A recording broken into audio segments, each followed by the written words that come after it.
اس کی وجہ سے ہمارے حالات اچھے نہیں ہیں۔ ایک کیریکٹر چاہیے ایک بڑی قوم بننے کے لیے، جو ہمارے نبی صلی اللہ علیہ وسلم نے ان کو آزاد کیا تھا، ان کا کیریکٹر اٹھایا تھا۔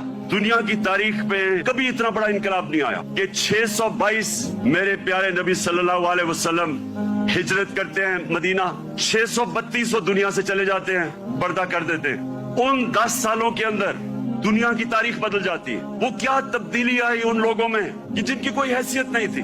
2 سپر پاورز، ایک مغرب میں اور ایک مشرق میں، 10 سالوں میں یہ قوم بدلی اور انہوں نے دنیا کی امامت کی۔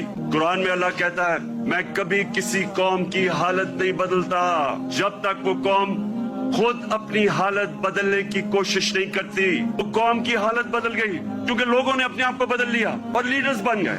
انہوں نے سب سے پہلے انسانوں کو آزاد کیا، ذہنی طور پہ آزاد کیا، اندرونی طور پہ آزاد کیا۔ انہوں نے مدینہ میں سب سے پہلے چیز کیا کی؟ جو عدل اور انصاف کا نظام قائم کیا۔ یہ یاد رکھیں کہ پہلے عدل اور انصاف آیا پھر خوشحالی آئی۔ انہوں نے مدینہ کی ریاست میں کیا کیا؟ تعلیم کی ایمرجنسی لگا دی۔ تعلیم کے بغیر معاشرہ اوپر نہیں جاتا۔ فلاحی ریاست، انسانیت کا نظام، دنیا کی تاریخ میں پہلی دفعہ انہوں نے ایک فلاحی ریاست بنائی۔ اللہ نے خطاب میرے نبی صلی اللہ علیہ وسلم کو رحمت للعالمین کا تھا، سب انسانوں کے لیے رحمت بن کے آئے تھے، جس طرح میرا رب العالمین ہے۔ جو مساق مدینہ چارٹر، مدینہ کا جو چارٹر تھا، جو پہلی کانسٹیٹیوشن تھی، اس میں انسانوں کو اکٹھا کیا گیا۔ لیڈر کی نشانی ہوتی ہے کہ لوگوں کو، انسانوں کو اکٹھا کرتا ہے، تقسیم نہیں کرتا۔ لیکن اس کا ایک اور بھی مطلب ہے، جو بھی معاشرہ میرے نبی صلی اللہ علیہ وسلم کے احکامات پہ چلے گا، جو بھی ان کی سیرت پہ چلے گا، وہ مسلمان ہیں یا نہیں ہیں، اللہ کی ان کی برکت آ جائے گی ان کے اوپر، کیونکہ وہ رحمت للعالمین تھے۔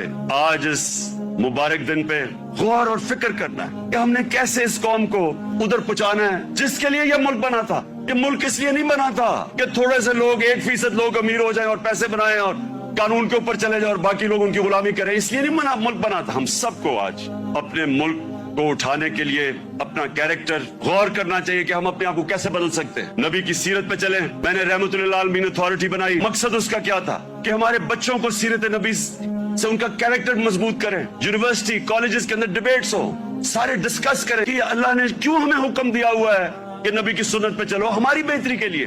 رحمت للعالمین اتھارٹی کا مطلب یہ تھا کہ اسکالرشپ آئے اور وہ کام کرے اس پہ، تاکہ اپنے یوتھ کو تو بتائے، کیونکہ اگر آپ نہیں بتائیں گے ان کے اوپر تو مغربی کلچر کی جلغار ہوئی ہے۔ موبائل فون سے بچوں کو وہ مٹیریل مل رہا ہے جو انسانی تاریخ میں نہیں بچے اب کو ملا۔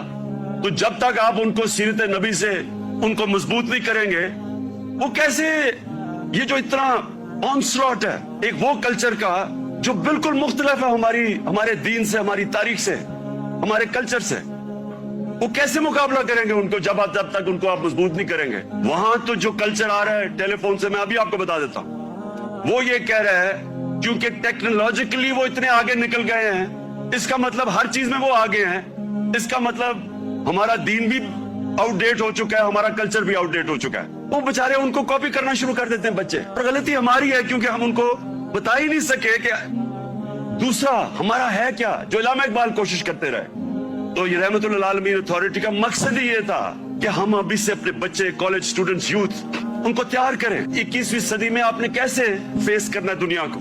اپنی ساری یوتھ کو کہتا کہ اگر ہمارے ابھی تک ہمارے ایجوکیشن سسٹم آپ کو تعلیم نہیں دے سکا جو آپ کو ملنی چاہیے، اور انشاءاللہ ہم جب بھی واپس آئیں گے اور اللہ نے جب کیا تو رحمت للعالمین اتھارٹی کو ریوائیو کریں گے، بچوں کو تیار کریں گے۔ کوئی کسی کو زبردستی دین میں نہیں لا سکتا، لیکن ہمارا فرض یہ ہے کہ کم از کم ہم اپنی یوتھ اور بچوں کو ان کی فاؤنڈیشن تو بنا دیں، ان کی بنیاد تو رکھ دیں، ان کو بتا تو دیں کہ آپ کا دین، اور خاص طور پہ شروع ہمیشہ سیرت نبی سے کریں۔ میں اپنے یوتھ کو اب کہتا ہوں کہ کتابیں پڑھیں، نبی صلی اللہ علیہ وسلم کی زندگی پڑھیں، سمجھیں کہ وہ دنیا میں کیا ہوا تھا، کبھی ایس دنیا کی تاریخ میں ایسا فینومینا نہیں آیا۔ اور اس کے بعد جو پھر اللہ آپ کو ہدایت کرتا ہے، نہیں وہ آپ کی قسمت ہے، لیکن کم از کم اس سے آپ تیار ہو جائیں گے دنیا 21ویں صدی کا